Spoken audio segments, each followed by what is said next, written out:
Ils souriaient, ils vous ont pris dans leurs bras, ils vous ont juré fidélité, et pourtant, un jour, le coup est venu, silencieux, cruel, et planté dans votre dos.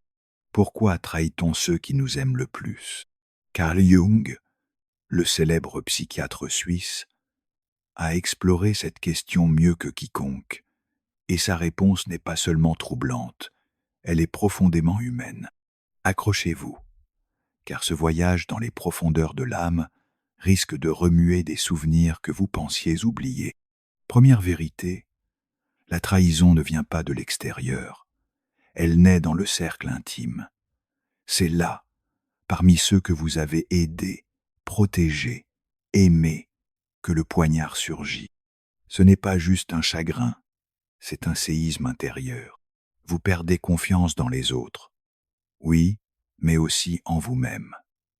Vous doutez de votre jugement, de votre valeur, de votre capacité à discerner le vrai du faux.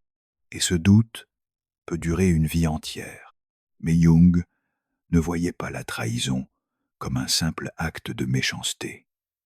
Pour lui, c'était un miroir, un révélateur des forces inconscientes qui vivent en nous, et surtout en ceux qui nous trahissent. Pour comprendre pourquoi quelqu'un trahit, il faut plonger là où peu osent aller, dans l'inconscient. La trahison n'est presque jamais pleinement consciente. Elle est l'aboutissement d'un conflit intérieur silencieux, parfois ancien, dans l'esprit de Jung. L'inconscient n'est pas une boîte noire, pleine de souvenirs poussiéreux. C'est un monde vivant, habité par nos blessures, nos désirs refoulés, nos instincts oubliés. Quand ces fragments de nous-mêmes ne sont pas reconnus, ils deviennent ce que Jung appelait l'ombre, et c'est souvent l'ombre qui agit à notre place. Et c'est là que tout bascule, car trahir, c'est souvent laisser l'ombre prendre le contrôle. La personne ne voulait peu être pas vous blesser, mais une partie d'elle, jalouse, blessée, insécurisée, s'est sentie menacée par votre lumière. Elle a frappé, non pas parce que vous avez mal agi, mais parce que vous étiez trop vrai, trop stable, trop vous. Ils mentent parce que votre vérité leur fait peur. Ils vous sabotent parce que votre évolution révèle leur immobilisme. Ils fuient parce que votre honnêteté leur renvoie leur duplicité. Et parfois, ce n'est pas vous qu'ils voient, c'est eux-mêmes. Jung a introduit un concept clé, la projection. Lorsqu'une personne n'accepte pas un aspect d'elle-même, la jalousie, la peur, la fragilité, elle le projette sur les autres. Elle vous accuse d'être arrogant parce qu'elle ne supporte pas sa propre petitesse. Elle vous trouve trop sûr de vous parce qu'elle ne supporte pas son manque de confiance. Dans le cadre de la trahison, cette projection devient une arme. Vous êtes peu, être quelqu'un qui avance, qui grandit, qui pose des limites saines. Pour quelqu'un qui refuse de faire son propre travail intérieur, votre évolution devient insupportable. Au lieu de vous admirer, ils vous détruisent, parce qu'en vous, ils voient tout ce qu'ils ne veulent pas affronter. La trahison devient alors un réflexe de défense, un geste pour préserver un ego fragile. Là encore, Jung nous éclaire.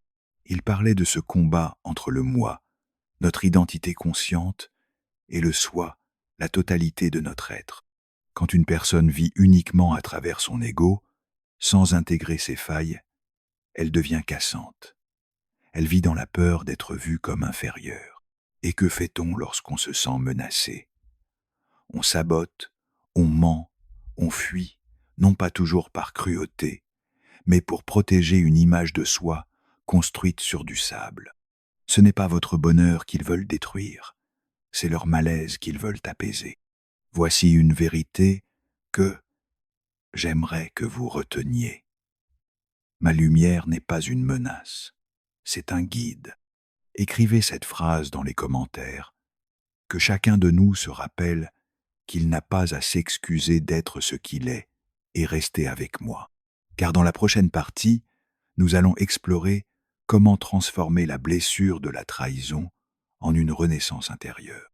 Oui, même après le coup le plus dur, il est possible de se relever plus vrai, plus fort et plus libre qu'avant.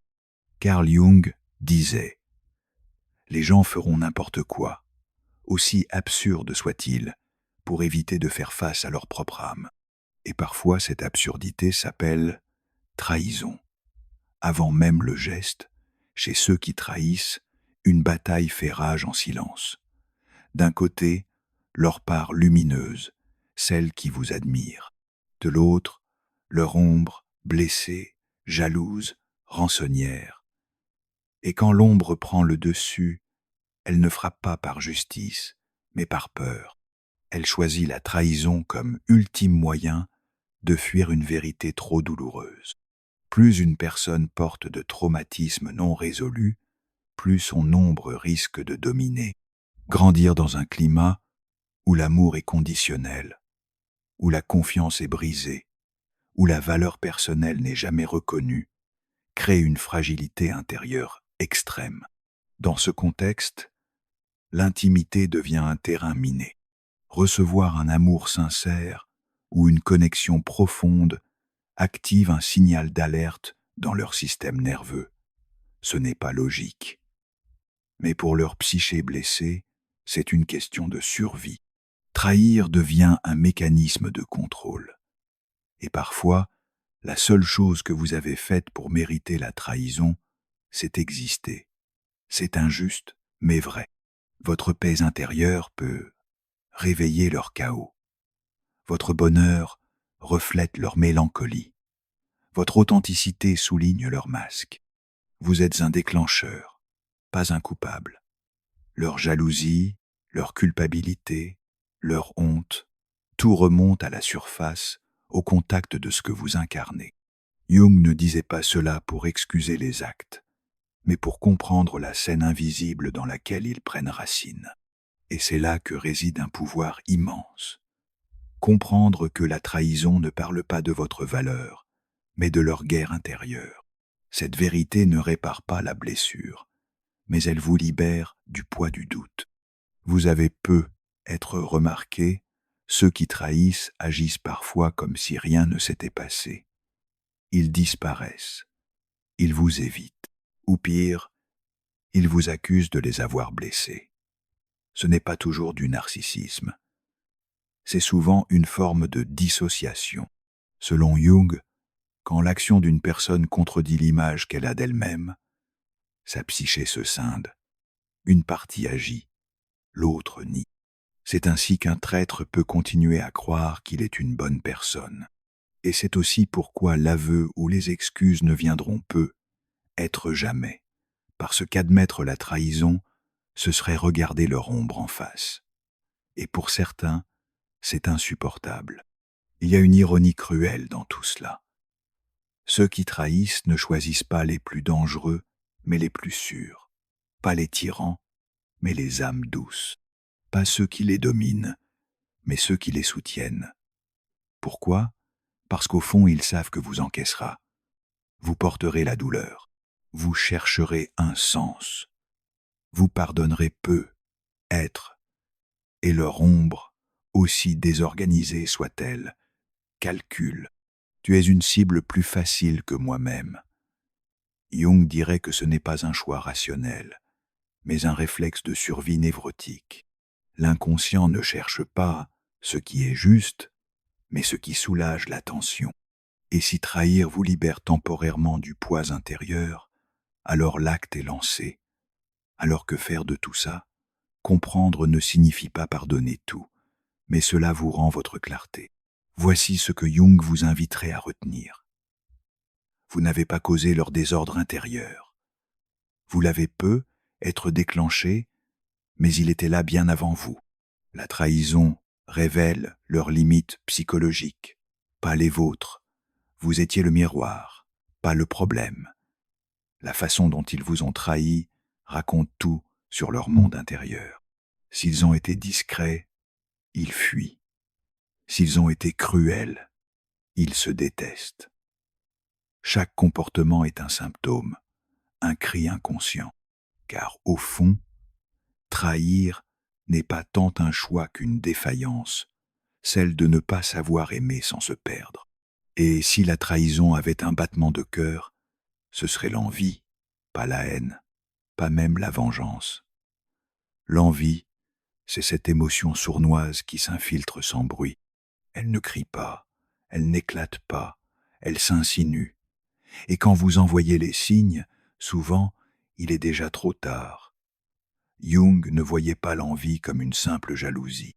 Pour lui, c'était un poison psychique, enraciné dans l'ombre, ce que nous n'osons pas reconnaître en nous-mêmes, notre impuissance, notre rage, notre désir d'être vus, nous l'envions chez les autres.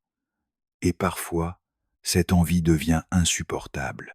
Alors l'âme blessée agit, elle trahit non pour détruire l'autre, mais pour éteindre ce qu'elle ne supporte pas de voir briller. Voici une affirmation à garder précieusement. Ma lumière n'éteint personne. Elle éclaire mon propre chemin. Écrivez-la en commentaire. Dites-le à voix haute si vous le pouvez. Elle vous appartient. Et restez avec moi, car, à la suite, nous allons parler de comment guérir après avoir été trahi. Non pas pour oublier, mais pour se réinventer profondément. Quand on refuse de regarder en face les zones d'ombre de son être, c'est souvent l'envie qui prend le relais. Elle devient une arme silencieuse, utilisée par l'esprit pour rabaisser ceux qui, sans le vouloir, reflètent une lumière qu'on n'a pas encore su allumer en soi-même. Commençons par une clarification essentielle. La jalousie et l'envie ne sont pas la même chose. La jalousie dit « j'ai peur de perdre ce que j'ai ». L'envie, elle, murmure « je te déteste parce que tu as ce qui me manque ». La première est un réflexe de protection, souvent déclenché par l'insécurité. La seconde, plus sournoise, se nourrit de comparaison. Elle se loge dans l'écart douloureux entre ce qu'on croit être et ce que l'autre semble incarner. Mais ce qui rend l'envie si dangereuse, c'est qu'elle ne s'annonce jamais. Personne ne dit « je t'envie ». Non. À la place, on critique, on minimise, on sabote, parfois même sans s'en rendre compte. Carl Jung nous a avertis. Ce qu'on refoule ne disparaît pas. Cela s'infiltre autrement. Et ce refoulé déforme notre regard, nourrit l'amertume et finit par créer une prison intérieure. Et dans cette prison, l'envie devient insupportable. Elle ne vise pas les stars qu'on voit à la télé. Elle vise nos proches, amis, partenaires, collègues, frères, sœurs. Pourquoi eux? Parce qu'ils sont là sous nos yeux. Leur réussite devient un miroir permanent, leur bonheur un rappel cuisant de ce qu'on n'a pas. Et si l'on n'est pas conscient de ce mécanisme, cette proximité devient une blessure ouverte. Regarder l'autre réussir pendant qu'on se débat intérieurement, c'est une expérience violente. On ne voit pas seulement leur joie, on la ressent, parfois comme une provocation. L'envie n'est pas la haine, pas au début. C'est un malaise profond qui, s'il n'est pas reconnu, se transforme en rancune, et cette rancune finit par chercher un responsable. Rarement soi-même, presque toujours l'autre. Jung dirait que c'est une projection. On en veut à l'autre, mais au fond, ce qu'on rejette, c'est notre propre stagnation. On lui reproche son courage, alors qu'on redoute notre propre immobilité. On le déteste, non pas pour ce qu'il est, mais pour ce qu'il révèle. En nous, une peur, une douleur, une absence. C'est là que la trahison commence à s'installer. D'abord admiré, l'autre devient un point de comparaison, puis une irritation, enfin une cible. Ce n'est pas toujours un rejet conscient. Parfois, c'est même fait avec tendresse. Mais la blessure d'infériorité, elle, ne fait pas de nuance. Elle pousse à des gestes destructeurs. On ment, on s'éloigne, on blesse. Non par cruauté, mais parce qu'on ne sait pas gérer ce que l'autre éveille en nous. L'envie n'est pas seulement une émotion, c'est une histoire qu'on se raconte, une narration intérieure qui justifie ce malaise. Il a eu de la chance. Elle a changé. Il ne mérite pas son succès. Le cerveau n'aime pas les contradictions. Alors il invente un scénario où l'autre devient le méchant. Et si c'est un méchant, le trahir devient logique, parfois même juste. Voici la vérité difficile à avaler. Ce n'est pas tant votre succès qui dérange, c'est ce qu'il déclenche chez l'autre. Votre calme face au chaos, votre discipline dans le bruit, votre lumière dans leur obscurité. Même si vous êtes discret, même si vous ne montrez rien, votre paix intérieure suffit. Elle ouvre une fissure, et dans cette fissure, l'envie s'infiltre. C'est pourquoi les pires trahisons surgissent souvent quand vous êtes au sommet de votre bienveillance. Votre détachement dérange, votre résilience déstabilise.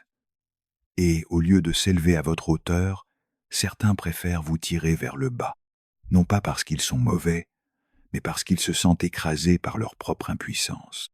Mais souvenez-vous, votre lumière n'est pas le problème, c'est leur ombre qui refuse de s'éveiller. Écrivez cette phrase dans les commentaires, si elle résonne en vous.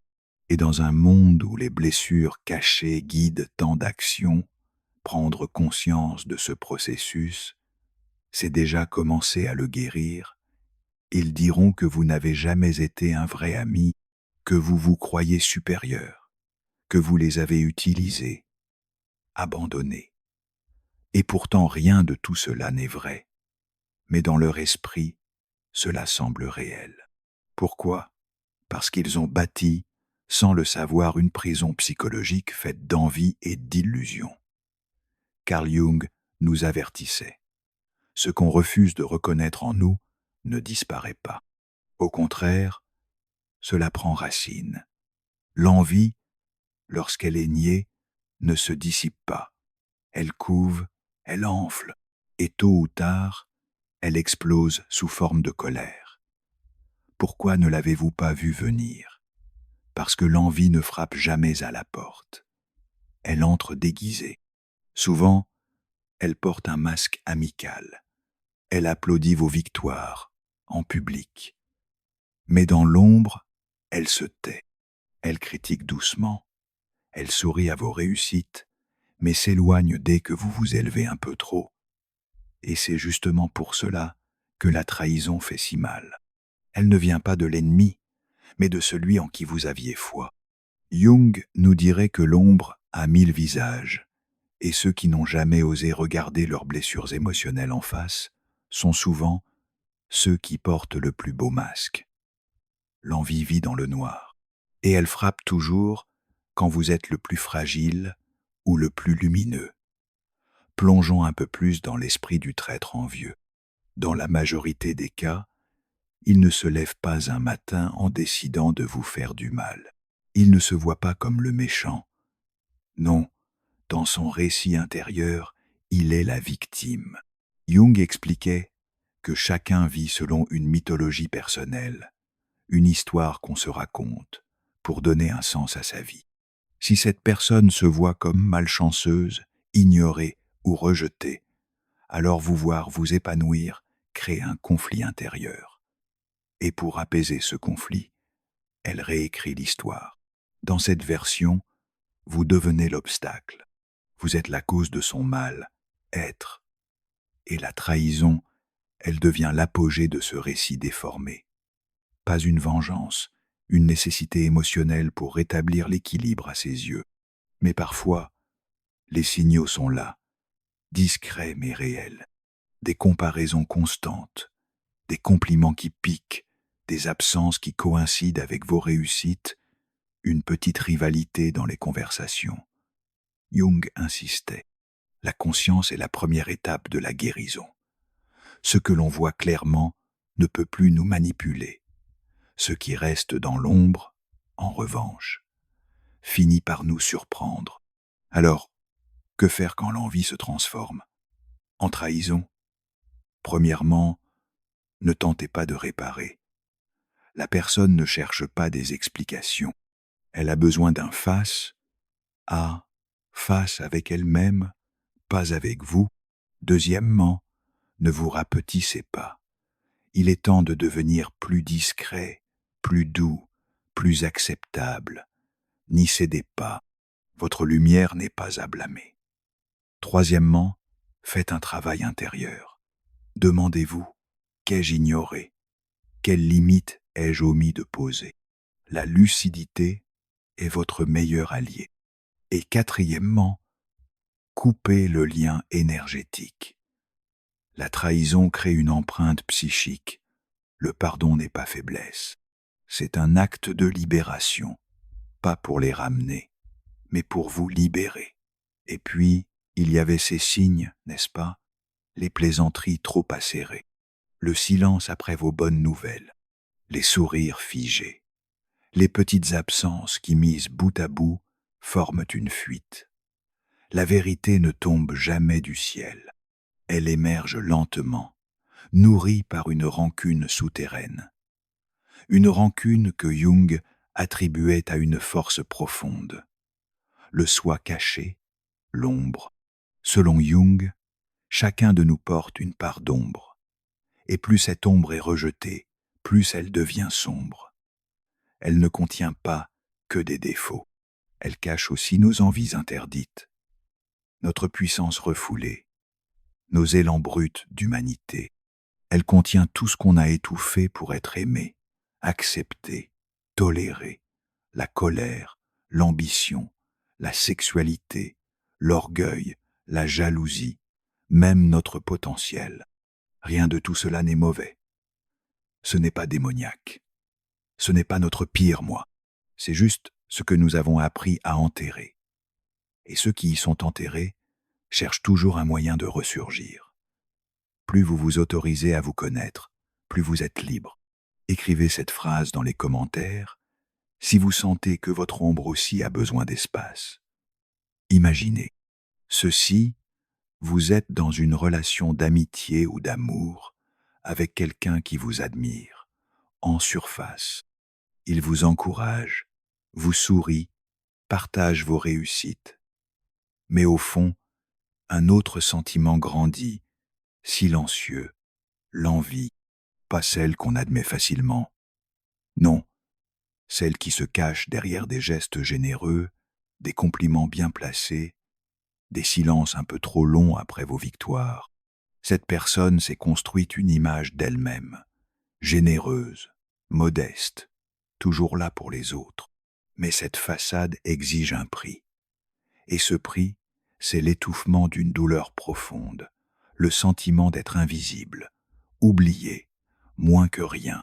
À chaque fois que vous réussissez, cette douleur se réveille, comme une vieille cicatrice qu'on croyait refermée. Mais au lieu d'affronter ce malaise, elle l'enfouit loin dans les profondeurs de l'inconscient. Et c'est là que l'ombre, ce concept si central chez Jung, commence à tisser ses toiles. Plus la rancœur reste muette, plus elle déforme l'image qu'elle se fait de vous. Vous n'êtes plus un ami, un partenaire, un proche. Vous devenez un miroir qu'elle ne supporte plus de regarder, un rappel vivant de tout ce qu'elle croit avoir raté. Puis un jour, sans prévenir, elle vous trahit, pas parce qu'elle vous déteste, mais parce qu'en votre présence, elle perd un combat qu'elle mène contre elle-même. Ce qu'elle projette sur vous, c'est son propre rejet, son propre échec. Jung appelait cela la projection de l'ombre.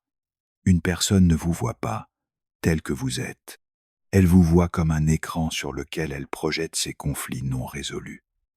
Prenons un exemple. Quelqu'un qui a toujours voulu être perçu comme généreux. Mais cette générosité n'est pas libre. Elle est une condition pour se sentir aimable.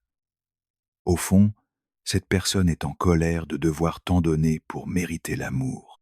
Puis elle vous rencontre, confiant, équilibré, capable de dire non sans culpabilité. Elle vous trouve d'abord inspirant. Mais l'ombre, elle, vous, perçoit comme égoïste, froid, hautain, non pas parce que vous l'êtes, mais parce qu'elle ne peut pas admettre qu'elle-même a réprimé ses qualités. Et c'est le début d'un cercle vicieux. Elle vous en veut. Vous êtes devenu ce qu'elle refuse de voir en elle-même. Vous n'avez rien fait, et pourtant, vous devenez l'ennemi. Alors pourquoi ne vous dit-elle rien? Pourquoi ne vous parle-t-elle pas franchement? Parce qu'elle ne sait même pas qu'elle ressent cela. C'est la partie effrayante de la psychologie de l'ombre. Ce sont des mouvements invisibles, souterrains. La personne ne se rend compte de sa rancune qu'au moment où elle explose. Et souvent, c'est déjà trop tard. La rancune n'est pas toujours une haine consciente. C'est une dissonance, lente et toxique, entre l'image que l'on donne et la vérité de ce que l'on vit.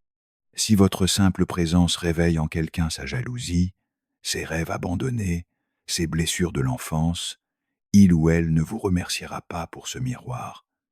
Il ou elle finira par le briser. Quand la honte n'est pas reconnue, elle se transforme en accusation. Ce n'est plus « j'ai mal », mais « tu m'as trahi », et cela arrive souvent sous la forme de reproches moralisateurs. Tu as changé, tu te prends pour quelqu'un, je t'ai tout donné, mais ces phrases ne parlent pas de vous. Elles parlent du combat intérieur que votre lumière a révélé. La honte est l'une des émotions les plus douloureuses que l'on puisse vivre. Jung avait compris. Si elle n'est pas soignée, elle cherche une issue. Et souvent, cette issue, c'est l'autre. On vous accuse pour ne pas s'accuser soi-même. On vous trahit pour échapper à sa propre douleur. Beaucoup de ces ombres prennent racine dans l'enfance. Enfants, certains ont appris que leurs émotions n'avaient pas de valeur, que pour être aimé, il fallait être fort, utile, irréprochable. Alors, ils sont devenus ce qu'on attendait d'eux, des sauveteurs, des piliers, des exemples. Mais ceux qu'ils ont enterrés ne meurent jamais. Cela attend son heure. Et souvent, c'est l'amour ou l'amitié qui réveille ces fantômes. Voilà pourquoi certaines trahisons semblent illogiques, disproportionnées. Ce n'est pas vous, le problème. C'est l'ancienne blessure qui s'est réouverte à votre contact. Et s'il y avait des signes avant-coureurs, ils existent. Quand quelqu'un réagit à vos réussites par un silence lourd, quand il transforme chaque moment de joie en compétition, quand il devient passif-agressif quand vous prenez de la distance, quand il parle de loyauté, mais agit dans votre dos, ces petits gestes parlent d'un grand trouble intérieur. Ce n'est pas vous qu'il combat, c'est lui-même. Vous êtes juste là au mauvais endroit, au mauvais moment. Et vous vous demandez peu, être, mais qu'ai-je fait? La vérité, c'est que vous avez existé, et c'est parfois suffisant pour réveiller une douleur que l'autre n'a jamais apaisée. Votre lumière n'est pas un crime. Écrivez cette phrase dans les commentaires. Ma lumière ne sera plus jamais une faute. Cela aidera d'autres personnes à comprendre qu'elles ne sont pas seules. Et si vous êtes resté jusqu'ici, sachez ceci. Ce que vous venez d'entendre ne parle pas seulement de l'autre. Cela peut aussi être une invitation à explorer vos propres ombres. Car ce que nous ne guérissons pas, nous finissons par le projeter. Parfois, ce n'est pas votre succès qui dérange, c'est votre unité intérieure, votre équilibre. Vous incarnez sans le vouloir quelque chose que l'autre a perdu ou n'a jamais eu le droit d'être. Dans le langage de Jung, vous n'êtes plus simplement un individu. Vous devenez une figure symbolique, un archétype, celui ou celle qu'ils auraient voulu être, celui qu'ils ont été punis d'espérer. Et comme ces désirs n'ont jamais été intégrés, votre simple présence devient une provocation. Alors, ils ne vous trahissent pas pour vous faire du mal. Ils vous trahissent pour tenter de faire taire une douleur qu'ils ne supportent plus. C'est une fuite, une lutte désespérée contre un miroir trop honnête. Mais après la trahison vient la spirale. Au début, celui qui trahit peut se sentir soulagé, presque puissant. Il vous accuse, vous critique, vous efface auprès des autres. Mais avec le temps, la vérité intérieure revient frapper à la porte. Jung l'a dit, refouler l'ombre, c'est semer le chaos dans l'âme. Un jour ou l'autre, il faut affronter ce qu'on a fait. Et pourquoi on l'a fait? Ce face à face est brutal. Certains choisiront de s'enfoncer dans l'illusion, se déconnecter encore plus de leurs émotions, devenir froids, durs, cyniques. D'autres vivront ce que Jung appelait la nuit noire de l'âme, une plongée dans l'obscurité pour mieux renaître. Ce chemin-là est long, mais il mène à la guérison. Quoi qu'il en soit, ce n'est plus votre charge. Leur rédemption ne vous appartient pas. Ce qui vous revient, en revanche, c'est de reconnaître vos propres schémas. Si vous avez été trahi plusieurs fois, ce n'est pas une faute, mais un message. Jung expliquait que les expériences qui se répètent émotionnellement sont souvent des signes, des appels de l'inconscient à regarder nos blessures non guéries. Posez-vous ces questions, sans jugement. Ai-je tendance à ignorer les signaux d'alerte? Est-ce que je donne trop pour éviter d'être abandonné? Est-ce que je confonds passion et douleur? Est-ce que je sauve les autres pour me sentir utile? Ces réflexions ne sont pas là pour vous accabler. Elles sont là pour vous redonner du pouvoir. Car, lorsque vous mettez votre propre ombre en lumière, vous cessez d'attirer ceux qui vivent dans la leur.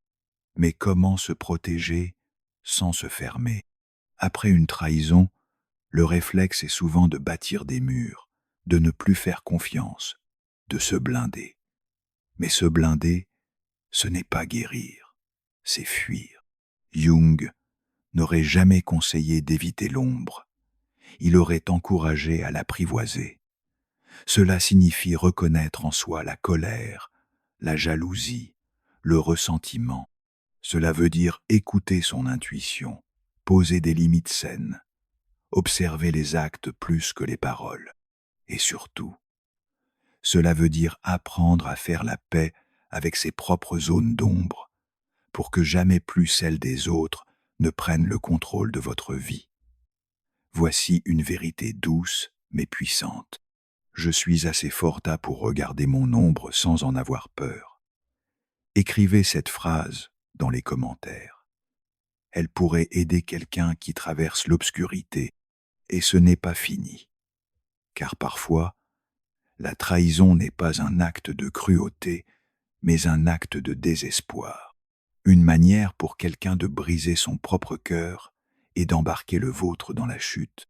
Jung disait que ce que l'on fait aux autres révèle souvent ce que l'on se fait à soi-même. La trahison, dans ce contexte, n'est pas un abus de pouvoir, c'est un sabotage. Une main invisible qui détruit ce qu'elle touche pour éviter de s'attacher à quelque chose que l'on croit ne pas mériter. C'est le paradoxe du traître. Il détruit l'amour, non pas parce qu'il le méprise, mais parce qu'il en a peur. Peur de ne pas être digne, peur d'être abandonné, peur de perdre ce qu'il n'a jamais su recevoir. L'auto-sabotage est souvent la racine cachée de la trahison. Ce phénomène psychologique pousse certaines personnes à ruiner leur bonheur, leur stabilité, leurs relations, parfois sans même s'en rendre compte. Selon Jung, c'est ce qui arrive lorsque le moi conscient et l'inconscient sont en conflit. L'un dit « je veux aimer, réussir, être en lien ». L'autre murmure « je ne le mérite pas, ça finira mal ». Alors détruis-le avant que ça ne t'échappe. Alors, le même individu qui dit « vous aimez » vous trahit. Non pas parce qu'il ne vous voit pas, mais parce que vous contredisez le récit intérieur auquel il est attaché. C'est ce que Jung appelait la trahison préventive, une manière de saboter une relation pour éviter la douleur qu'on croit inévitable. Mieux vaut fuir, trahir, salir, que de risquer d'être quitté, humilié, brisé. Cela peut prendre la forme d'une infidélité, d'un mensonge, d'une disparition soudaine. Ces actes apparaissent insensés, et ils le sont. Mais dans l'univers intérieur de celui ou celle qui les commet, ils semblent logiques. Logiques pour une âme marquée par l'abandon, le rejet, le doute de soi. Et au fond, c'est un dernier geste pour garder le contrôle. Si je te trahis le premier, je n'aurai pas à attendre d'être détruit. Pourquoi saboter ce qu'on désire tant? Imaginez une personne qui a toujours cherché la tendresse, la vraie intimité. Après des années, elle la trouve enfin. Et pendant un instant précieux, tout semble paisible, presque miraculeux. Mais doucement, sans crier gare, quelque chose se fissure. Une voix intérieure se glisse dans ses pensées. Tu sais que ça ne durera pas. Ils vont partir, comme les autres. Tu n'es pas assez. Tu n'as jamais été assez. Alors, par peur, elle fait un pas en arrière, mais pas un pas doux, un pas brutal, irréversible. Elle détruit ce lien fragile, parfois par une trahison si forte qu'aucun retour n'est possible. Ce n'est pas le cœur qui agite ainsi, mais une partie blessée de l'âme, ce que Carl Jung aurait nommé l'ego blessé, ou encore une identité éclatée, fragmentée. Ce fragment ne croit pas en la guérison, il croit en la survie, et pour survivre, il préfère casser ce qui fait du bien, plutôt que de risquer d'y croire et de tout perdre. Dans ce schéma, la destruction devient une preuve. Tu vois, j'avais raison de ne pas faire confiance. Et derrière cette justification, une phrase silencieuse s'installe. Je ne mérite pas l'amour. L'un des drames les plus douloureux d'une identité blessée, c'est de construire sa vérité sur une profonde impression d'indignité. Jung expliquait que les parties de nous que nous avons dû cacher dans l'enfance ne disparaissent jamais. Elles s'enracinent, elles deviennent des croyances intimes. Si je me laisse aimer, on m'abandonnera. Si je m'approche, trop je vais souffrir. Le bonheur, ce n'est pas pour moi. Ces pensées dorment en nous. Et quand l'amour ou la sécurité arrivent enfin, elles se réveillent. Pas avec joie, mais avec panique. L'esprit rejette ce bonheur en disant « ce n'est pas ce que je suis ». Et au lieu de faire évoluer cette image de soi, la personne détruit la situation. Elle retourne vers la douleur familière. Il faut comprendre. Parfois, la trahison n'est pas dirigée contre vous. Elle est un acte de défense.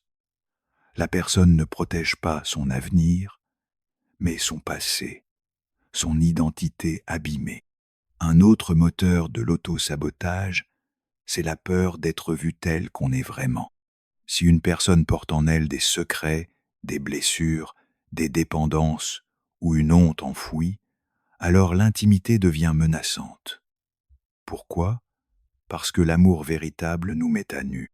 Il révèle ce que nous avons tenté de cacher, parfois même à nous-mêmes. Et plutôt que d'être exposée, elle préfère faire exploser le lien. Elle fuit, elle ment, elle trahit, non pas pour blesser, mais pour rester invisible. C'est irrationnel, mais profondément humain. C'est la logique du traumatisme que Jung a tenté de dévoiler toute sa vie. Et voici une vérité difficile, mais puissante. Tant que nous ne rendons pas l'inconscient conscient, il dirige nos vies, et nous appelons cela le destin. De nombreuses trahisons sont en fait des répétitions du passé. Une personne élevée dans le chaos, où l'abandon ne se sent pas en sécurité dans la stabilité. Ce n'est pas la paix qui l'apaise, c'est le désordre. Quand elle rencontre quelqu'un de fiable et aimant, elle ne ressent pas le confort, elle ressent l'étrangeté, comme un pays où elle ne parle pas la langue. Alors elle recrée ce qu'elle connaît. Elle sabote, elle fuit, elle provoque l'abandon qu'elle redoute tant.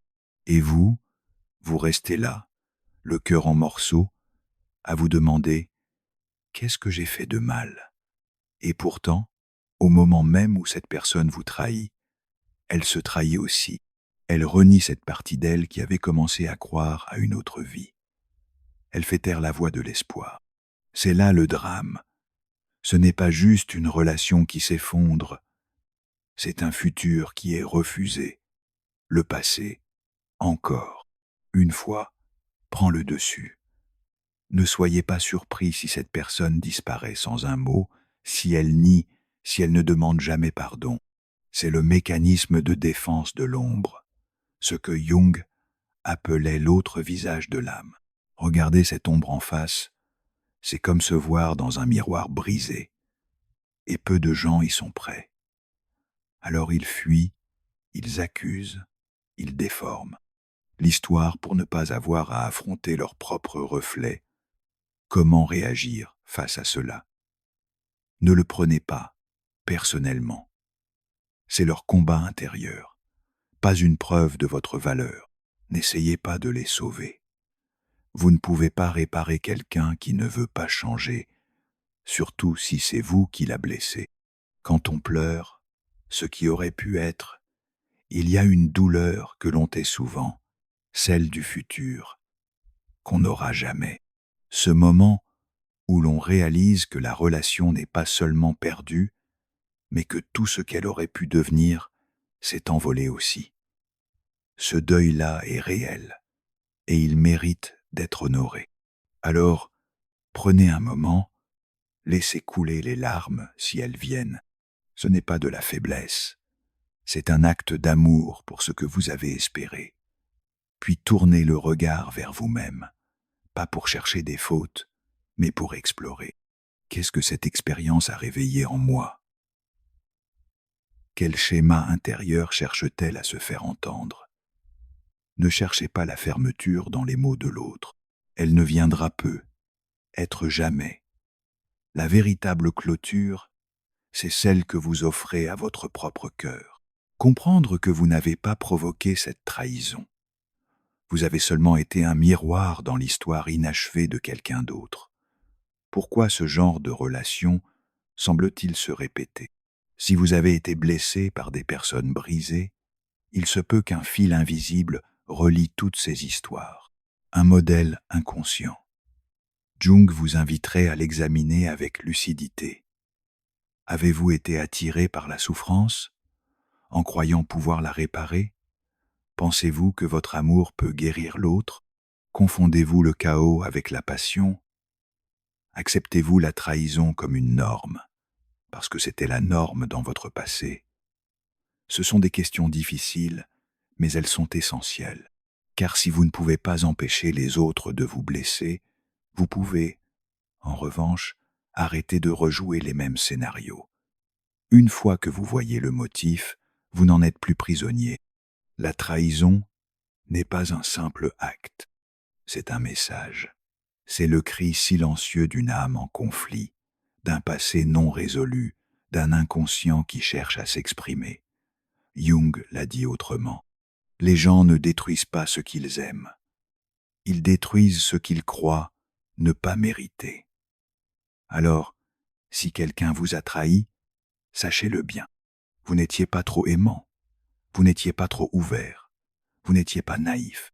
Vous étiez simplement trop nouveau, trop différent pour une personne encore fidèle à ses blessures. Aujourd'hui, votre rôle n'est pas de courir après des explications. Votre rôle est de vous enraciner plus profondément dans votre propre clarté. Leur trahison a mis fin à un lien, mais elle ne définit pas votre valeur. Quel rôle jouez-vous sans le savoir dans ces trahisons? C'est une vérité brutale, mais nécessaire. La trahison peut sembler arriver comme un orage, soudaine, impitoyable, hors de votre contrôle. Et pourtant, il y a cette voix discrète qui chuchote parfois. Est-ce que j'ai fermé les yeux sur quelque chose? Pourquoi cela m'arrive-t-il encore? Jung nous invite ici à un regard sans complaisance. Non pas pour se blâmer, mais pour se réapproprier son histoire. Il ne dit jamais que nous sommes responsables d'avoir été trahis. Mais il croit que les trahisons répétées sont des balises psychiques, des signes envoyés par l'inconscient. Parfois, la blessure ne vient pas seulement de l'autre, elle vient de ces parties de nous que nous avons laissées sans défense, ces zones non vues, non soignées. C'est là que réside notre pouvoir, dans ce que nous choisissons de regarder en face. La trahison n'est pas un verdict, c'est un miroir. Elle ne dit pas que vous êtes faible ou naïf. Elle révèle ce que l'autre est capable de faire, et parfois ce que vous avez toléré inconsciemment.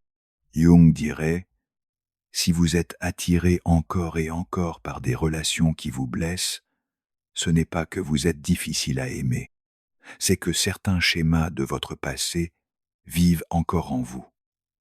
Ces contrats invisibles qu'on ne signe jamais à voix haute, mais qu'on vit tous. Je supporterai l'irrespect tant que je ne suis pas seul. Je me tairai si cela t'empêche de partir. Je porterai ta douleur si tu m'aimes en retour. Je pardonnerai tout, car je ne veux rien perdre. Ces accords émotionnels sont forgés dans l'enfance.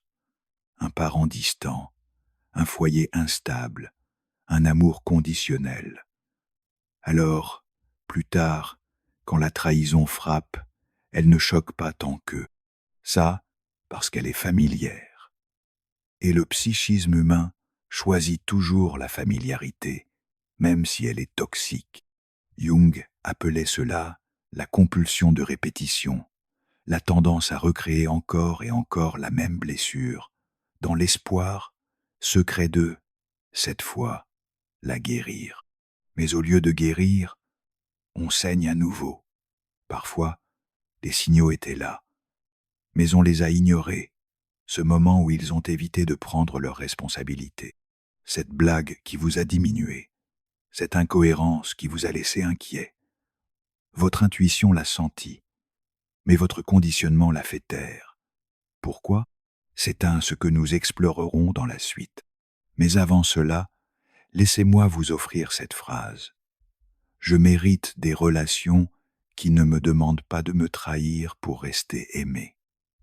Si elle résonne avec vous, écrivez-la dans les commentaires. Elle a le pouvoir d'ouvrir une porte intérieure. As-tu déjà eu l'impression étrange que, même quand quelqu'un te fait du mal, tu trouves des raisons de rester? Ce n'est pas de la naïveté, c'est bien plus profond. Si tu as grandi en croyant que l'amour demandait de se taire, de s'oublier ou de souffrir, alors tu as être confondu douleur avec loyauté. Ce n'est pas une faiblesse, c'est un conditionnement. Pendant des années, tu as probablement toléré l'intolérable. Tu as espéré qu'il changerait. Tu as excusé l'inexcusable. Pas parce que tu ne voyais pas clair, mais parce que tu pensais, au fond de toi, que ton amour pouvait tout réparer. Tu as été programmé pour endurer, comme si ta valeur dépendait de ta capacité à porter la douleur des autres, et si ce besoin d'aimer ceux qui sont brisés venait d'un vieux schéma invisible. Carl Jung appelait cela l'archétype du sauveur, celui ou celle qui essaie de guérir les autres pour éviter de se confronter à ses propres blessures. Derrière cette bonté apparente se cachent souvent des blessures anciennes, culpabilité, honte, peur de ne pas être suffisant. En sauvant les autres, on cherche à se sauver soi-même. Mais ce rôle de sauveur a un prix. Tu donnes tout, ils prennent tout. Et à la fin, ils te reprochent de les avoir vus comme fragiles. Ou pire, ils te trahissent pour s'échapper du lien de dépendance. Ironie cruelle. Plus tu donnes, plus ils s'éloignent. Parce qu'en réalité, ce n'était pas de l'amour. C'était une tentative désespérée de mériter la sécurité.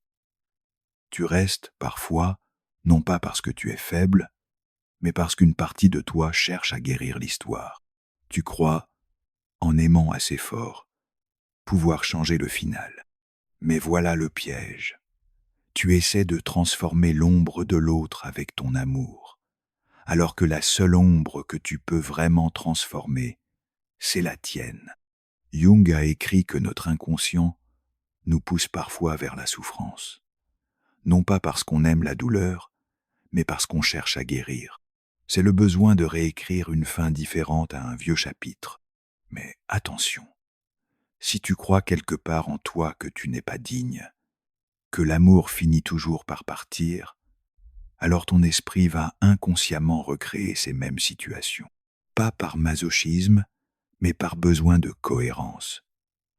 Et quand ça recommence, tu te dis « Je le savais, j'aurais dû m'en douter, je ne suis pas aimable ». Ce cycle devient une boucle fermée. Une croyance, une rencontre, des signaux ignorés, une trahison et la confirmation de ton ancienne douleur. Et tant que tu ne brises pas le schéma consciemment, il continue. La clé, ce n'est pas la haine de l'autre, c'est l'examen honnête de ta propre danse dans cette histoire. Qu'as-tu accepté? Qu'as-tu justifié? Quel besoin profond cherchais-tu à combler? Le besoin d'être vu, de réparer le passé, de ne plus être abandonné? Et surtout, d'où vient ta première trahison? Souvent, ce n'était pas un amour, mais un parent, un professeur, un frère. Ce n'est pas l'autre qui te blesse le plus, c'est la blessure qu'il réveille. Pour guérir, il ne suffit pas de comprendre ce qu'ils t'ont fait. Il faut explorer pourquoi cela t'a touché si fort et quel souvenir enfoui cela réactive. Tant que cette racine n'est pas soignée, le monde t'offrira les mêmes épreuves, non pas pour te punir, mais pour te réveiller. Et quand tu ouvres les yeux, tu reprends ton pouvoir. Tu n'es plus la victime, tu deviens souverain. Tu poses des limites sans t'excuser. Tu exprimes tes besoins sans honte. Tu écoutes ton intuition sans la balayer. Tu choisis des relations qui nourrissent ton être guéri, pas tes blessures anciennes. Jung appelait cela l'individuation, le processus de devenir entier, d'unifier sa lumière et son ombre. Et là, quelque chose de beau se produit. La trahison ne trouve plus de place en toi, parce que tu ne te trahis plus toi-même. Tu n'as pas échoué. Tu t'es réveillé. Affirmation positive. Je mérite un amour qui ne me demande pas de me perdre. Écris cette phrase dans les commentaires pour l'ancrer en toi. Elle peut être le début de ton renouveau. Parfois, la vie nous tend un miroir inattendu. Ce n'est pas un reflet ordinaire. C'est une version de toi, déguisée, cachée dans une blessure, un chagrin, une trahison. Et ce n'est pas un ennemi. C'est une partie de toi qui appelle. Regarde-moi, aime-moi, écoute-moi.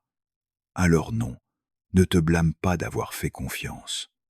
Pardonne-toi plutôt de ne pas avoir su, jusqu'au jour où tu as compris. Ce n'est pas un échec, c'est une évolution. Quand la confiance vole en éclats, c'est comme un tremblement de terre intérieur. Tu perds tes repères. Ce que tu croyais solide s'effondre. Carl Jung aurait dit que cette secousse n'est pas seulement une perte, mais une opportunité, un seuil, car il n'y a pas d'éveil véritable sans douleur. On te dira peu, être, passe à autre chose, sois fort. Mais Jung pensait tout le contraire.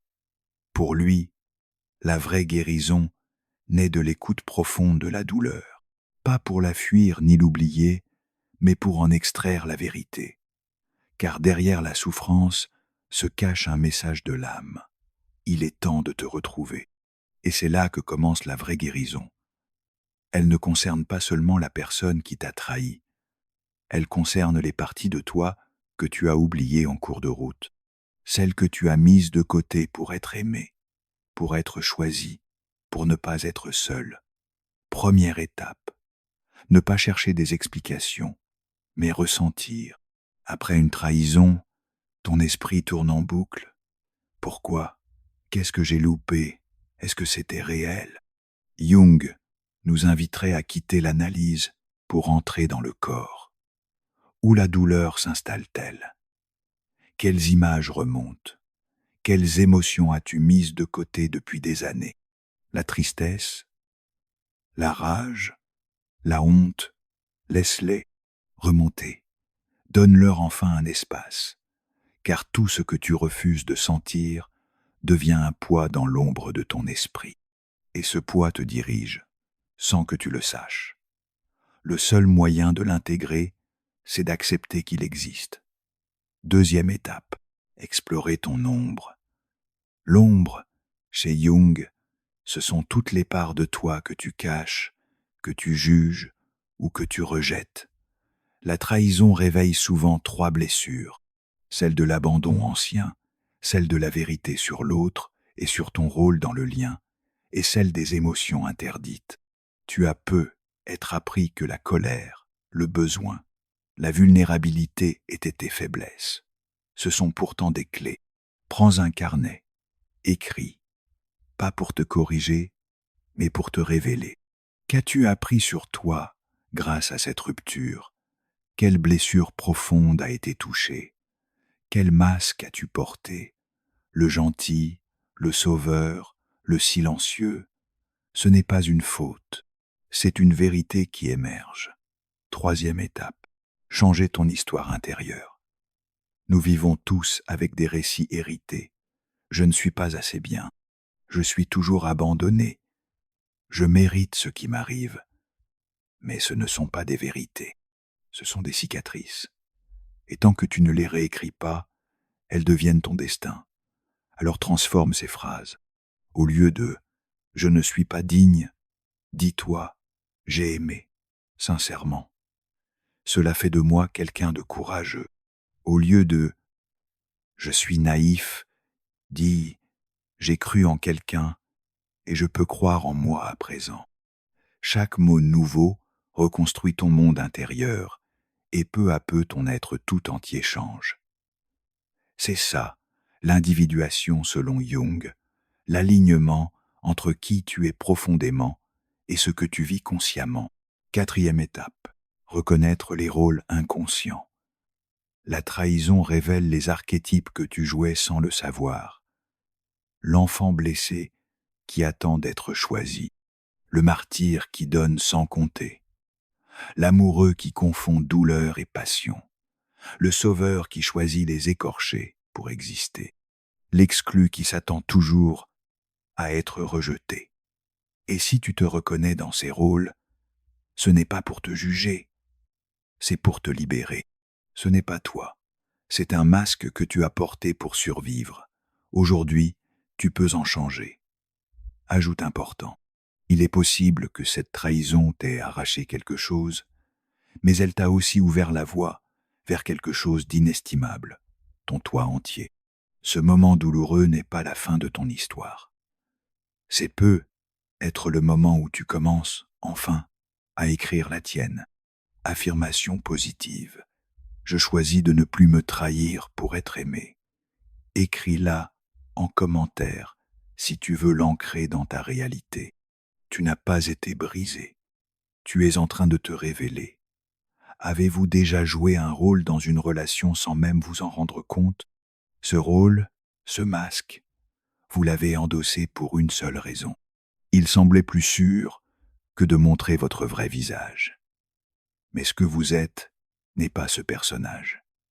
C'était une protection, pas une identité. Aujourd'hui, il est peu être temps de raccrocher le costume et de redevenir vous-même.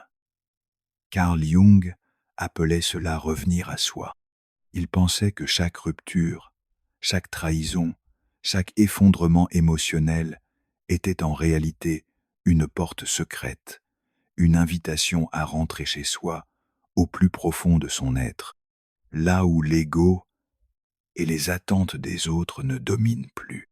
Lorsque vous êtes trahi, vous avez l'impression d'être éparpillé, des fragments de vous disperser à travers le temps. La guérison, c'est les ramener un à un avec douceur. Peu. Être cela veut-il dire renouer avec un ancien passe-temps oublié, recontacter un ami d'enfance que la vie a mis à distance, ou enfin laisser sortir cette colère enfermée trop longtemps. Dire à haute voix ce qu'on vous a appris à taire. On parle ici de rituels simples mais puissants, écrire une lettre que vous ne posterez jamais, brûler des souvenirs devenus trop lourds, créer un objet qui symbolise votre deuil ou votre renaissance. Et à mesure que vous faites tout cela, un miracle discret se produit. Vous vous souvenez de la personne que vous étiez avant d'être blessé. Et plus encore, vous commencez à entrevoir celle que vous devenez à travers cette épreuve.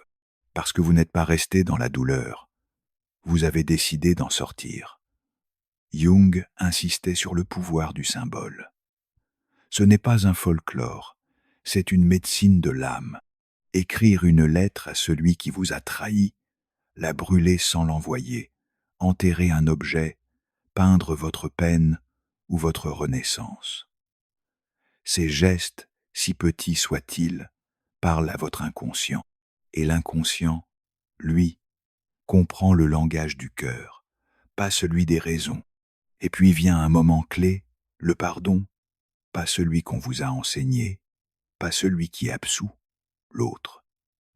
Le vrai pardon, jungien, c'est un acte de libération intérieure. Vous ne pardonnez pas pour eux, vous le faites pour vous, pour ne plus laisser votre énergie saigner dans le passé, pour dire « je ne définis plus mon histoire à travers ta blessure ».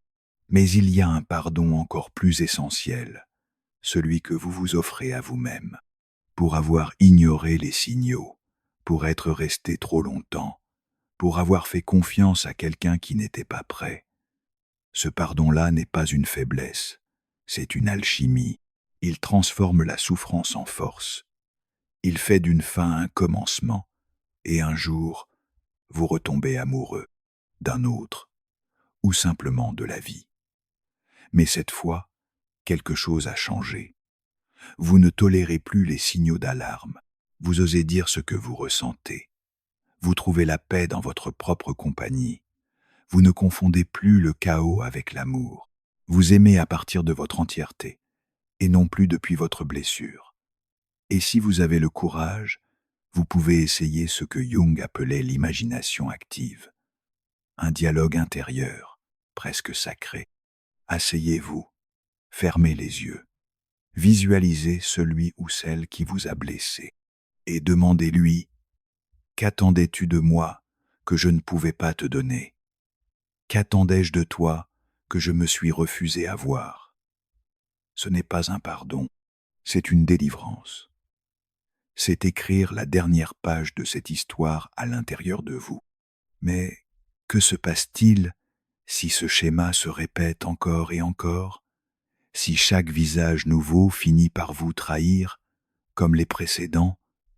Jung dirait ceci: ce n'est pas une malchance, c'est un message de votre inconscient, une blessure ancienne, non reconnue, qui appelle votre attention, encore et encore, jusqu'à ce que vous l'écoutiez enfin, parce que ce que nous ne rendons pas conscient revient dans notre vie comme un destin. La répétition n'est pas un châtiment, c'est un appel à la conscience. Et quand vous répondez à cet appel, vous brisez la boucle, pour vous et pour tous ceux qui viendront après vous. Vous êtes plus que vos blessures. Vous êtes la lumière derrière l'ombre. Si enfant, vous avez connu la trahison d'un parent instable, grandi dans le silence des secrets ou ressenti l'abandon affectif, alors la trahison n'est pas seulement un acte extérieur, c'est une empreinte profonde dans votre cœur, une mémoire émotionnelle qui, d'une façon étrange, attire ce qu'elle connaît, même si cela fait mal. Carl Jung appelait cela un complexe, une blessure qui pèse si fort qu'elle colore toute votre manière de voir le monde. Quand on porte ce complexe de trahison, on finit par croire que les autres finiront toujours par nous décevoir. Alors, on ferme les yeux sur les premiers signes d'alerte. On s'accroche encore plus fort quand quelqu'un commence à s'éloigner, comme pour empêcher l'inévitable. Mais souvent, on finit par saboter l'intimité soi-même, de peur d'être blessé le premier. La trahison ne devient plus seulement ce qui arrive, elle devient ce qu'on attend. Et alors, on se répète « j'aurais dû m'en douter » ou « je ne peux faire confiance à personne ». Ce cercle vicieux attire à lui-même des personnes qui viennent confirmer cette croyance, encore et encore. Ce n'est pas votre faute, mais reconnaître ce schéma est de votre pouvoir. Pourquoi tomber toujours amoureux du même genre de personne? Jung expliquerait que ce n'est pas un hasard, c'est un tirage inconscient vers des personnes qui portent le même dessin émotionnel que votre blessure première. Ce n'est pas leur apparence ou leur métier qui compte, mais leur cœur blessé, leur instabilité, leur absence émotionnelle. Parce qu'une partie de vous croit qu'en aimant ce type de personne, vous pourrez guérir. Mais ce mirage est dangereux. Vous essayez de panser une vieille plaie avec quelqu'un qui ne peut pas porter ce poids pour vous. Tant que vous n'aurez pas fait la paix avec votre blessure d'origine, ce même scénario reviendra sous de nouveaux visages. Au cœur de ces trahisons répétées, il y a un fil invisible, l'abandon de soi. Ce moment où vous avez ignoré votre intuition, où vous avez rationalisé les signes rouges. Pourquoi dire oui quand on veut dire non? Pourquoi accepter ce qui trahit vos valeurs profondes? Souvent, on fait ça parce que rester connecté semble moins effrayant que la solitude, même si cela vous coûte votre intégrité, votre identité, parfois même votre santé mentale. Jung appelait cela une blessure spirituelle, une fracture entre votre ego, ce que vous montrez au monde, et votre self, votre vérité intérieure. Les trahisons des autres sont souvent le reflet d'une trahison que nous nous infligeons nous-mêmes. Pas parce que nous sommes faibles, mais parce qu'on nous a appris que l'amour se mérite en sacrifiant une part de soi. Ces règles invisibles, ce que Jung nomme des contrats inconscients, nous dirigent depuis l'enfance, comme ce pacte silencieux. Si je prends soin des autres, quelqu'un prendra soin de moi. Ou, si je n'exprime pas ma colère, on m'aimera. Ces promesses, bien que nobles, se retournent souvent contre nous. Elles attirent des personnes qui prennent, sans jamais rendre, qui apprécient votre silence, mais ignorent vos besoins. Quand la trahison survient, elle semble alors une surprise. Mais Jung poserait cette question essentielle. Qu'est-ce que votre inconscient a accepté pour se sentir en sécurité? Tant que vous apparaissez moins que ce que vous êtes vraiment, vous attirez des relations qui récompensent votre dévalorisation. La trahison devient alors l'ombre constante de la victime. Une vérité difficile. Parfois, on s'identifie tellement à la douleur qu'elle devient notre identité. On se raconte des histoires comme « Je me fais toujours avoir »,« Je suis trop bon pour ce monde cruel ». Ce n'est pas un mensonge, c'est un cri venu du passé. Mais quand la douleur devient qui l'on est, elle crée la répétition. Jung mettait en garde contre cette identification au rôle de victime. Parce qu'au début, c'est une vérité. Puis, cela devient une prison psychologique, une zone de confort où il semble plus sûr de rester blessé que de risquer d'être entier. La guérison commence quand vous pouvez dire « Cela m'est arrivé, mais ce n'est pas ce que je suis ». Passer de la répétition inconsciente au choix conscient. Comment briser ce cercle? Jung inviterait à la conscience à chaque étape, à poser ces questions. Qu'est-ce qui me semble familier chez cette personne? Quelle part de moi est attirée par elle? Que reflète-t-elle de mon passé émotionnel? Est-ce que j'ignore mon instinct pour ne pas être seul? Parce que le vrai pouvoir naît quand on choisit plutôt que de subir. Je vous invite à écrire dans les commentaires cette affirmation. Je suis maître de mon histoire, pas sa victime. Vous méritez de reprendre les rênes. Est-ce que cela vous ouvre à plus grand? Ou cela sonne-t-il juste familier? Ces questions sont comme un frein doux à la mécanique automatique. Elles vous ramènent au pouvoir du choix, parce qu'une fois que vous comprenez le pourquoi, vous pouvez changer le qui. C'est comme recalibrer votre GPS émotionnel. Votre système nerveux joue un rôle immense dans ces cycles de trahison. Si, pour vous, la trahison est normale, alors la sécurité peut sembler ennuyeuse, la prévisibilité suspecte et l'amour sans chaos, presque faux. Jung ne dirait pas que c'est un défaut, mais plutôt un décalage entre ce que votre conscience veut et ce que votre inconscient connaît. Guérir, c'est apprendre à réentraîner ce GPS émotionnel, à comprendre que le calme n'est pas le vide, que l'affection ne doit pas s'accompagner d'angoisse, que la constance n'est pas un piège, que la paix n'est pas une punition. Ce chemin prend du temps. Il demande une guérison profonde, un travail avec l'enfant intérieur, une thérapie, une connexion spirituelle, tout ce qui vous aide à vous sentir en sécurité, dans la sécurité. Et quand ce schéma se brise, la sensation est étrange. Vous n'êtes plus attiré par l'intensité toxique. Vous cessez de courir après ce qui ne vous nourrit pas. Vous vous éloignez de l'inconstance, sans plus l'analyser à outrance. Une confiance silencieuse s'installe. Vous écoutez enfin votre intuition. Vous respectez vos limites. Vous prenez le temps avant de vous offrir. Et surtout, vous n'avez plus besoin de prouver votre valeur. Peu à peu, la trahison cesse de vous trouver. Pas parce que le monde a changé, mais parce que vous avez changé. Jung croyait qu'en éclairant l'inconscient, votre univers extérieur se réorganise autour de cette nouvelle clarté intérieure. Vous cessez d'être un aimant à blessure pour devenir un phare pour ceux qui honorent votre chemin de guérison. Rappel important, la trahison répétée n'est pas votre destin, c'est une invitation.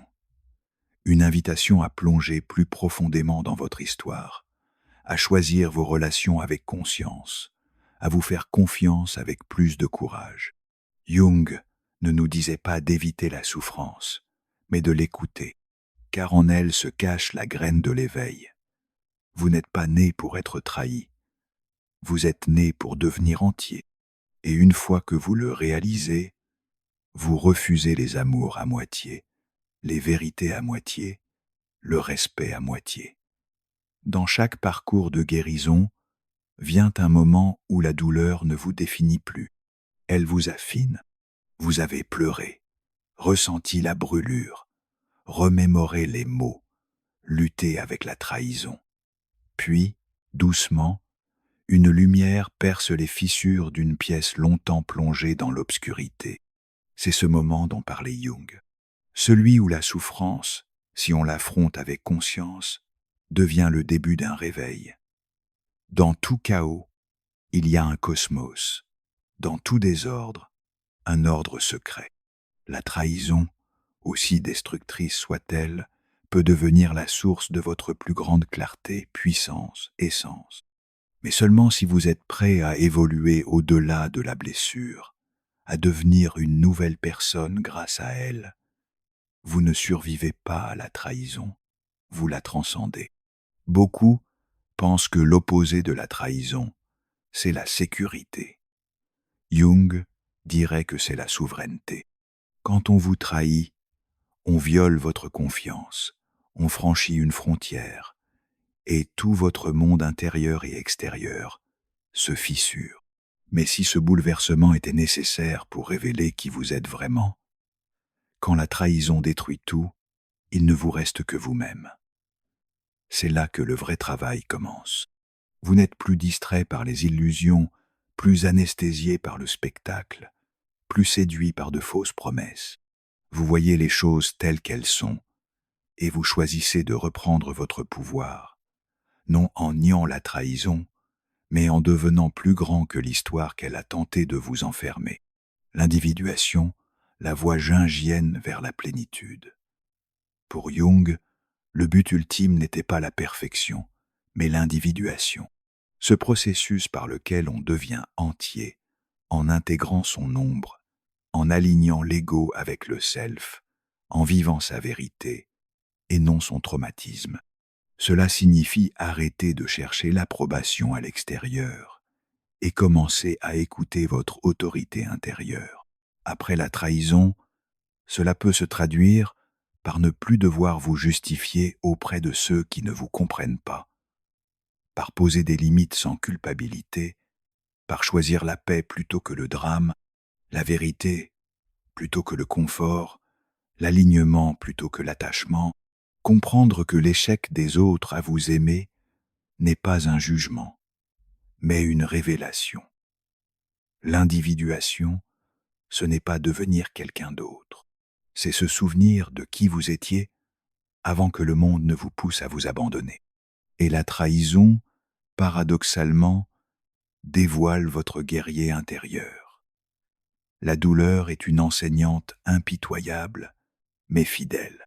Quand on vous trahit, elle vous montre à quel point vous pouvez ressentir profondément. Elle teste votre amour-propre. Elle vous force à affronter vos peurs les plus intimes, l'abandon, le rejet, l'invisibilité. Imaginez que vous traversez un feu, un véritable brasier intérieur. Et quand vous en sortez, marqué mais debout, vous comprenez quelque chose d'essentiel. Vous n'êtes pas fragile, vous êtes forgé. Carl Jung nous rappelle que c'est en affrontant nos ténèbres que nous puisons notre force. À l'image de l'alchimiste qui transforme le plomb en or, notre psyché métamorphose la souffrance en sagesse, mais seulement si nous faisons face à nos blessures avec conscience. Quand vous surmontez une trahison, le cœur lourd, mais l'intégrité intacte, avec une clarté nouvelle et un amour de soi renforcé, alors vous atteignez un but profond, devenir celui ou celle qui s'éveille. Dans toutes les grandes traditions spirituelles, il y a ce personnage, celui qui, à travers la douleur et la perte, s'éveille à une conscience supérieure. Ce n'est pas un mythe, c'est vous à condition de choisir ce chemin. L'éveillé ne vit pas sans douleur, mais il n'a plus besoin du chaos pour se sentir vivant. Et c'est là que réside la clé. Ne plus s'attacher à la douleur comme preuve de vie, ne plus chercher à s'identifier à la souffrance. Vous cessez de vous trahir pour être accepté. Demandiez l'attention alors que vous êtes complet. Vous avez vu la trahison pour ce qu'elle est vraiment. Un miroir de nos dynamiques inconscientes, une purge de fausses identités, une fin sacrée qui protège votre avenir. L'éveillé ne fuit pas la trahison. Il marche vers sa propre transformation, réapprenant à faire confiance. Reconstruire la confiance est l'un des défis les plus difficiles. Après une trahison, le monde semble instable, les autres parfois menaçants, et même votre instinct doute. Jung disait que cette méfiance est une réaction naturelle, un bouclier temporaire, mais elle ne doit pas devenir votre vérité définitive. La vraie confiance, c'est apprendre à lire au-delà des mots, observer les comportements, juger par la constance, choisir le caractère plutôt que le charme, sentir l'énergie plutôt que l'image. Et surtout, retrouver confiance en vous, vous qui n'avez pas abandonné, qui avez pleuré, puis vous êtes relevé. C'est vous qui méritez le plus votre fidélité. Voici une affirmation pour vous. Je suis forgé par mes épreuves, fort dans mon intégrité. Si elle résonne en vous, écrivez-la dans les commentaires. Partageons ensemble cette force. Maintenant, réfléchissez à ceci. L'éveil, ce n'est pas seulement guérir, c'est apprendre à discerner. Ce n'est plus se demander « est-ce qu'il m'aime ?» mais plutôt « est-ce qu'il me respecte ?» Partage-t-il mes valeurs? Sont-ils à mon niveau émotionnel? Ce n'est pas de la méfiance, c'est de la sagesse. C'est l'âme qui dit « j'ai assez souffert, je choisis avec intention ». Ne jouez plus le rôle du sauveur ou du pardonneur fatigué. Vous choisissez mieux parce que vous êtes devenu meilleur. Quand celui qui vous a trahi revient, ce n'est pas toujours parce qu'il a changé. Souvent, c'est votre évolution qui le pousse à revenir, par curiosité, par culpabilité, par désir de renouer. Jung met en garde une vraie transformation. Ce n'est pas un mot ni un simple regret, mais une constance dans les actes. Ont-ils fait leur travail intérieur? Prennent-ils vraiment la responsabilité? Comprennent-ils ce qu'ils ont brisé? Car sans cette guérison, la trahison se répétera. L'éveillé le sait. Il n'accueille plus l'énergie qui veut le détruire quand elle souffre. La blessure elle-même porte une leçon spirituelle. Pour Jung, l'âme suit son propre chemin, et la trahison, aussi douloureuse soit-elle, peut être une étape sacrée. Elle vous apprend que la vérité vaut plus que l'attachement, que l'amour sans intégrité n'est pas véritable amour, que vous pouvez perdre quelqu'un sans vous perdre vous-même, que votre intuition était juste depuis le début, que les fins, même douloureuses, sont sacrées si elles mènent à la plénitude. Lorsque vous voyez la trahison comme une rupture sacrée et non un simple échec relationnel, vous reprenez le pouvoir sur la douleur. Vous ne guérissez pas seulement, vous évoluez. Vous devenez un refuge pour les autres, car vous êtes d'abord un refuge pour vous-même. L'un des plus beaux cadeaux de cette guérison, c'est cette sécurité intérieure. Pas une perfection, ni une facilité, mais une présence solide, consciente, responsable émotionnellement. Vous ne projetez plus vos blessures sur les autres. Vous n'attirez plus le chaos pour chercher une validation. Vous n'avez plus besoin que les autres s'effacent pour que vous brillez. Vous incarnez la relation consciente. Vous attirez ceux qui sont prêts à vous rencontrer tels que vous êtes. Pas pour vous réparer, vous tester ou vous exploiter. Vous n'êtes plus disponible que pour la vérité. Êtes-vous prêt à marcher ce chemin? À vous éveiller? Vraiment? Racontez-moi vos expériences en commentaire. Ensemble, avançons vers cette lumière intérieure. Si ce message vous a touché, abonnez-vous à la chaîne et laissez un j'aime. Cela soutient notre communauté et vous aide à grandir avec nous. Merci et à bientôt.